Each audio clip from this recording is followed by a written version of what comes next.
2024 में ही पहली बार हम ओडिशा के अंदर पूर्ण बहुमत की भारतीय जनता पार्टी की सरकार बनाए हैं। 2024 தான் நம்ம முழு மெஜாரிட்டியோட ஒரிசாவிலே நம்ம ஆட்சியை அமைத்திருக்கிறோம்। बहुत समय के बाद आंध्र प्रदेश में भी एनडीए की सरकार बनी है। நீண்ட காலத்திற்கு பிறகு ஆந்திர பிரதேசத்திலும் நம்முடைய என்டிஏ கூட்டணி ஆட்சி அமைந்திருக்கிறது।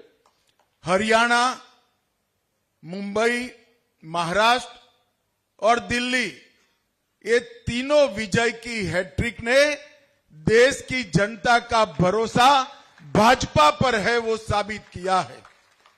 தற்போது நடைபெற்று முடிந்த தேர்தலில் பாத்தீங்கன்னா ஹரியானாவாகட்டும், மகாராஷ்டிராவாகட்டும், சமீபத்தில் முடிந்த தில்லி ஆகட்டும், இந்த மூன்றிலையும் ஹேட்ரிக் வெற்றி பெற்று மக்களின் நன்னம்பிக்கையை பெற்ற ஒரே கட்சி பாஜக என்பதை மீண்டும் மீண்டும் நிரூபித்துள்ளது।